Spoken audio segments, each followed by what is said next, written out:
Today marks 1435th day share lessons I learn and continue to learn with you. I hope these insights will inspire you, support your dreams, help you achieve your goals, and really empower you to become the person that you want to become.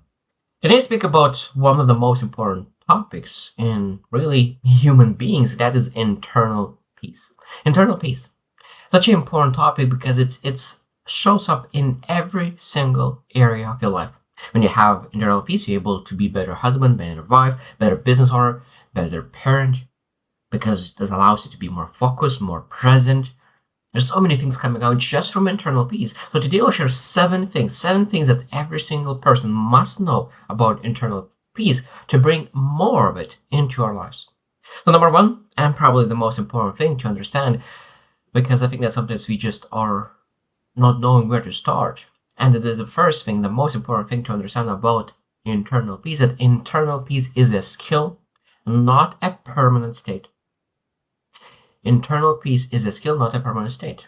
What it means is that you will able to seek progress, but not able to get perfection. So that means at some point in your life, you still not have that internal peace. It's fleeting because things will come and go, and of course, well, things come and go externally and internally. That internal peace will be stirred. But that's all okay because you're developing the skill set. You're not able to develop the skill set when there's everything is comfortable. So that when you go to gym, you lift heavy weights because you want to have the resistance to develop the muscle. So when you think about internal peace, we need to have that muscle developed as well. That means that we need to really seek external difficulties, sometimes internal difficulties, and create resistance that we can really create internal peace no matter what's going outside, no matter what's going inside. And I think that's the developing and be able to look into right now, say, okay, where am I? Where am I? So from 1 to 10, where is my skill set regarding my internal peace? Am I 1 and extremely chaotic? There is no peace whatsoever. There's a house all the time. Or maybe I'm 9 or 10. I'm leaning to that 10 where like I'm able to accept things, not deny things, accept things and still do the right thing no matter what. And I think that's a beautiful thing when you start to understand where you're at, because when you are where we're at that moment you're able to develop.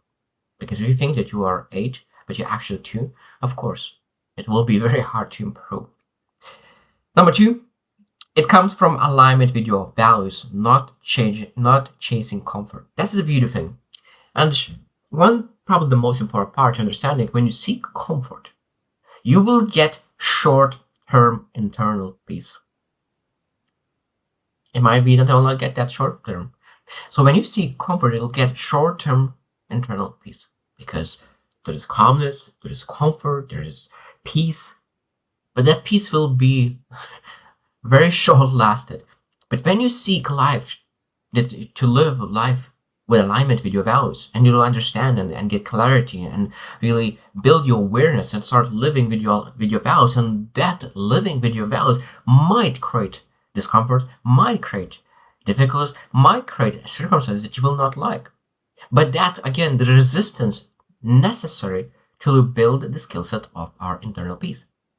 So when you live our values, and we live our life based on values, even though that might be that our life is difficult, there's a lot of storms coming in our lives, we still have internal peace because we know that that's what we put ourselves into, living by our values. Because when you are in the storm without any control, sometimes it's harder. And sometimes you need to understand that even those storms, sometimes even though that we didn't choose them, but life chose them for us because we just need to grow and improve and develop our internal peace muscle. Number 3, your nervous system is the engine. Regulate it first. So what it means is that our bodies are extremely important. Our thoughts is very powerful, but our bodies, how we manage our bodies will dictate how much internal peace we have. Because one thing is that energy is such an important topic. I think that is underrated, because when you have energy in your body and you're able to do the things that you want, you will have so much more peace. But when you do not have energy, when you do not do the things that you want, and you have a lack of energy, that creates internal turmoil. And internal turmoil is not a good place to be in because it takes away the internal peace. So that means you need to really work very hard to develop our energy, and that if you want to develop energy, what do we need to do? Develop our health, develop our health, so that nutrition, sleep, exercises, all those things to really making sure that we have the energy, that engine, that nervous system that really develops internal peace as well. Number 4, acceptance is active, not resignation or passivity. It's such an interesting thing that I think that a lot of times it's very easy to believe that acceptance is defeat. I accept where I am. I accept that I not where I would love to be. But acceptance is saying that now I know that this is the reality of my life. When you accept the reality of your life, what you're able to do, now you're able to really start doing something about it. Because when we deny, when we are crying about the things that is not working, when we're denying, we're not able to truly start working on it. And we'll keep doing the same thing over and over again. So acceptance is such a powerful topic. And I think that for me, I still need to learn that topic because it's such a massive internally topic. Accept the things that you want to change. So what parts of you don't like? What parts of your life you do not like that you need to accept, that you really see the reality, see yourself in the mirror, say, this is what's happening right now. And that David Goggins is speaking a lot as well. That he says that this is who you are right now. You're a fat person right now. And that's not good for you. And that means, like, okay, let's change it. Because, oh, that's a total kid. I'm a big bone person. That means that denying that, of course, will not help to really change. Number 5, boundaries and environment aren't optional. Boundaries and environments aren't optional. It means when you want to seek the best internal peace, we need to really make sure that we create boundaries, non-negotiables, bumpers that other people say, just to make sure that we understand that this is, if we want to have internal peace, we need to have those boundaries around us. Because if other people are crossing the boundaries, we need to walk away to really keep our internal peace, because sometimes we give away our internal peace for other people who do not understand that there's such a thing as non-negotiables, such a thing as boundaries, such a thing that if they do those things, it will hurt us in one way or another. And that means that an environment that is toxic, an environment that is not serving us, we need to make sure that we're able to really stand up for ourselves and start working to change it. Because I know that sometimes we are not able to walk away immediately. I know that. Sometimes I have experienced that you do not like your environment, but there's a lot of reasons that you're not able to change it. And sometimes it's very important reasons. But you're able to ask, what could I do right now? That's a beautiful question. What could I do right now to really build better boundaries, build better environment? Maybe I will not change everything immediately, but over time, if I do keep pushing for the next couple of years, I will be able to change my environment. And of course, I will build better internal peace. Number 6, your thoughts, your relations of thoughts and emotions defines experience.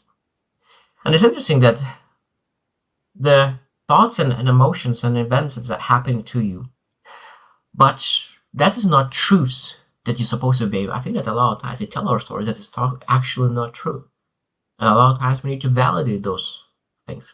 And then you look into that and ask what's happening for me and redesign and reframe and learn perspectives about ourselves. Because I think that that's so important to really review our thoughts and say that, okay, do I sabotage my own internal peace by my own emotions, by my own feelings? And sometimes having a thought is not a bad thing.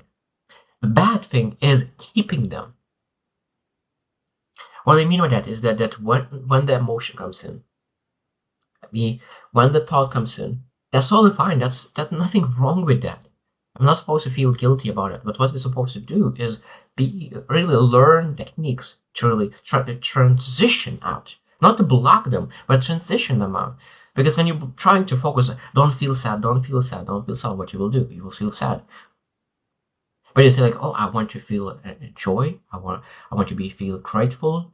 It's different because you focus on gratefulness, you focus on joy, you focus on bliss. So what you focus expands. So rather than focusing on what you want to block, focus on what you want to transition to. That is very important to really have that internal peace. The last one, number 7, consistency plus community beats intensity and plus isolation. So consistency plus community is better than intensity and isolation. And it's one of the most important thing that about internal peace. I think that having that guide, accountability, mentor, coach, whatever you call it, but some community under your belt. Because one big thing that I found is that when you have really you're thinking something smart, you think that you have a great ideas, some kind of perspective on something, and then you go to speak with your coach, with the mentor, with the accountability buddy, or whatever it is, and then they share their own perspective, and then you start some light bulb. How I didn't see it. How I didn't see that perspective. How I didn't see that there is such an important reframe do I need to do about my current situation. And it happens so often. So often, I think that we are all smart. We are all capable of a lot of things, but I think that every single person has some blind spots. And if we want to have internal peace, I truly believe that we need to have someone in our lives that really sometimes point out obvious, dead end obvious things. It's not something extraordinary that they need to complicate it. Something is very small, simple things that need to be pointed out. We just almost seeing that going through the room and there is in the room a big red box and we're just missing and we're not able to see that red box. And when you speak with a coach mentor, just look in the front of your room, there is a big red box. And oh, how did I miss it? And I think that when you're able to really start seeing those kind of things, start to see the obvious things, see blind spots, I think it's much more easy to really have that internal peace. So I hope you reflect on that because that's a beautiful topic, internal peace, and I think that every single person wants to have more of it. So I hope you just win and see you tomorrow.